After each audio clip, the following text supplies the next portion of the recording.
Hi. Okay. This is for Zach. He's basically asking about semen retention when we're young versus older.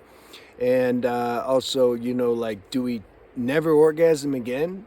Once you go in semen retention, that's it. Never lose a drop of semen. So let's talk about that. When you're younger, I've written this before in a reply to a question. Our life energy is very strong. Okay, life makes it like that. It has to be like that. If we had energy when we were young, the same that we had when we were older, we'd never get nothing done, right? You wouldn't be able to go to school, to learn something, to get married. You just wouldn't feel like doing anything. So life has worked it out to where when we're younger, life force keeps going up, and then we peak maybe early 30s or something. And so during that period, from like, you can say the time we're born to early 30s, if we retain our semen during that time, I'm going to give the highest benefit because, this is what I do. I like to give highest benefit. Now, a lower benefit, even though this is very high, is that we'll be able to, if we're in sports, if we're in school, if we're trying to, take on the world, we're going to have a lot more power to do that. But if one's really dedicated to spiritual subjects, why did Yogananda have such power?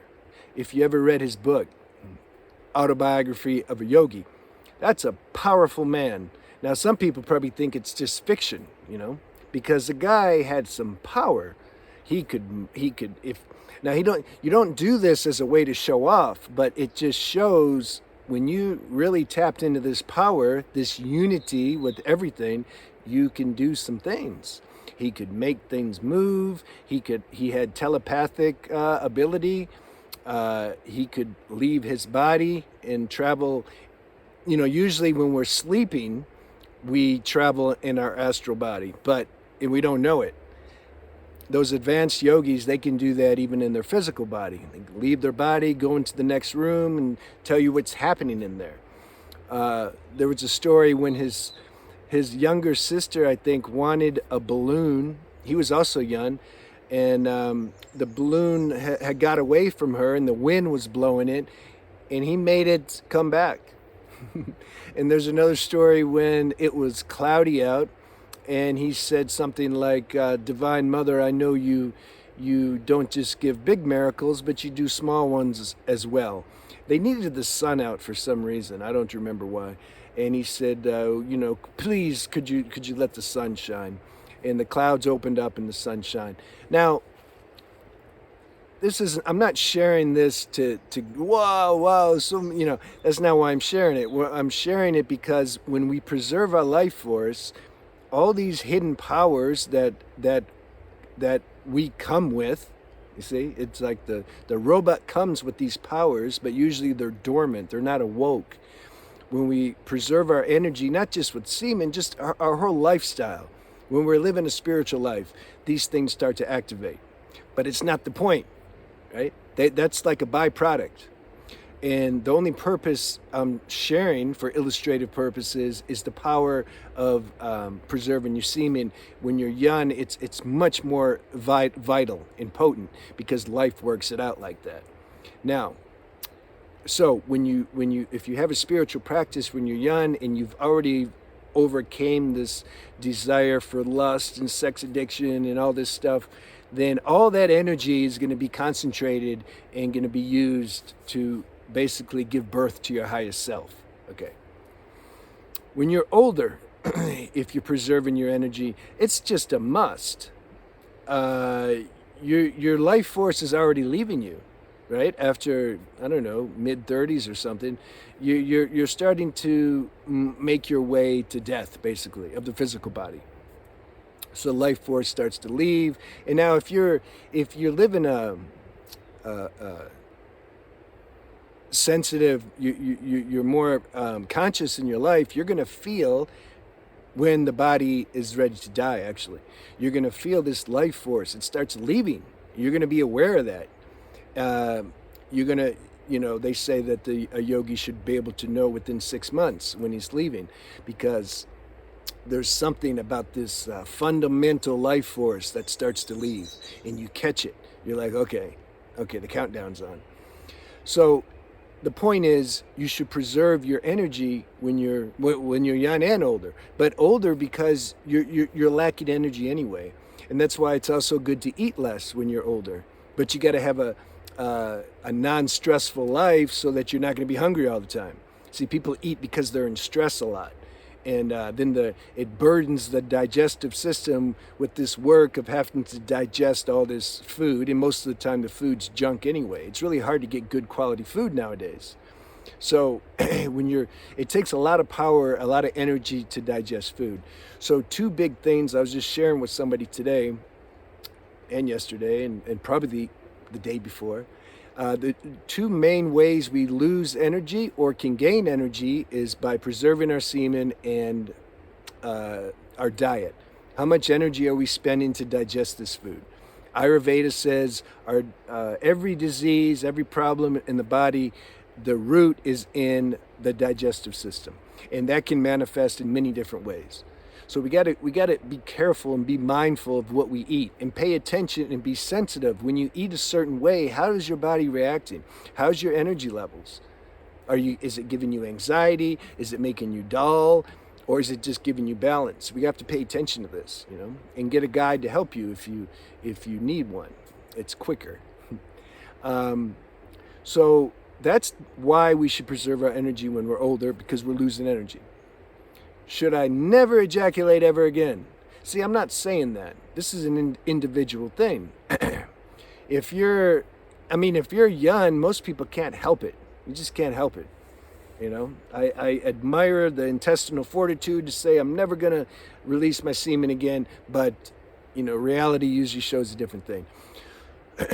There's some that can do it. And most everybody thinks they're the one that can do it. It's good attitude. So if you're one of those, it's just you gotta follow your intuitive feeling of what stage you're in. You see, a lot of us have lost plenty of energy via, low-level sexual ways, porn, masturbation, whatever. So we need to go through a period to preserve this energy, to get back, to ground zero, so to speak. Now later, if you get a girlfriend or you get married or something, should you still lose your energy? Should you still preserve your energy? You're not really losing it on the same level if you're having sex with somebody you love and you release your energy. It's not the same as when you're masturbating to porn, for example. It's just not even close to being the same. Is it better not to lose your energy at all? Well, what is better? It depends. You'll have more energy if you don't lose your energy, right? Logically, you'll have more energy if you don't lose your energy. But when you're with a girl that you love, there's a exchange of energy. You're exchanging some of her energy also. If she loves you, she's giving her energy. She's surrendering to you. And I'm not talking about prostitutes. I'm talking about a girl that you love. She's automatically yielding and giving up this love, this energy. So that's going to help. That's going to replenish some of the energy you lose if you were to ejaculate, for example. So you got to feel that out, and then feel how you feel after that happens. Like, do you feel like you wish you didn't do it?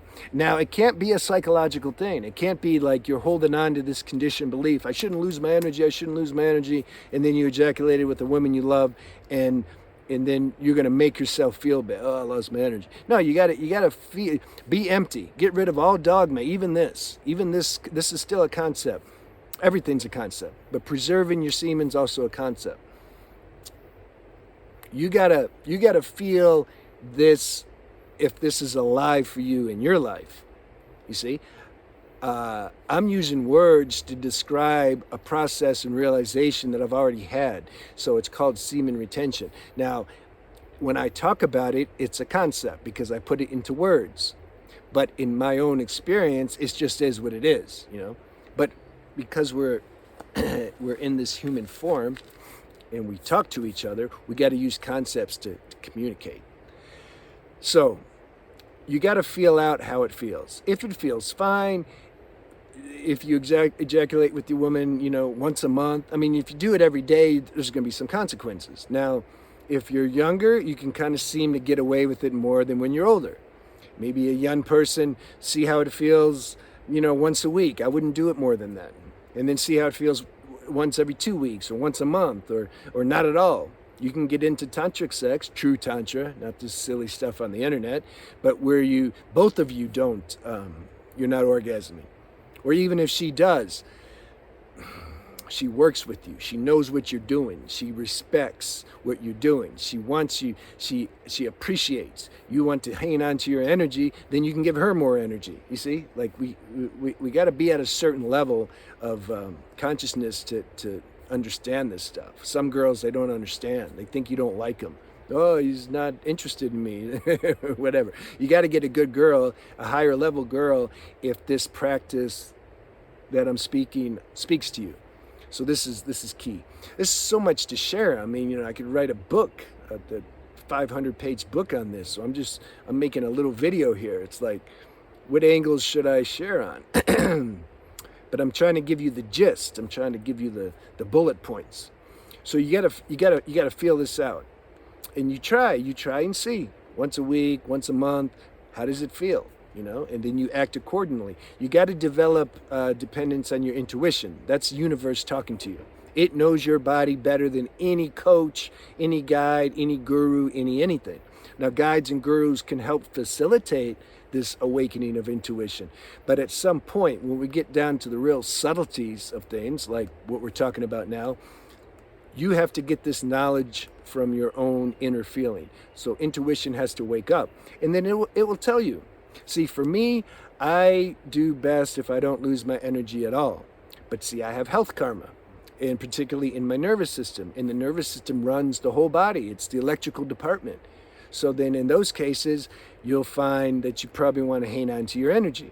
Now, am I going to die if I ejaculate? No, but I just don't want to do it, At some point, it's no longer a practice. It's no longer something you're trying to achieve. It just becomes your lifestyle.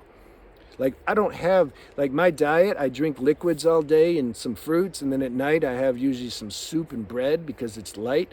I'm not trying to follow that diet. This is what I do, you see. Now, at first, when we're trying something new, it's a practice. Once we get accustomed to it, it becomes internalized, intuition takes over, and then it guides us accordingly. And it's no longer a practice, it's just what you do. Somebody else may perceive it as being a practice because they don't do it. So they say, oh, you're practicing this. And you say, yeah, okay, yeah, I'm practicing. But you're not practicing. It's just what you do.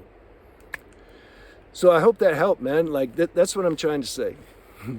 When you're young, it's important. When you're old, it's important.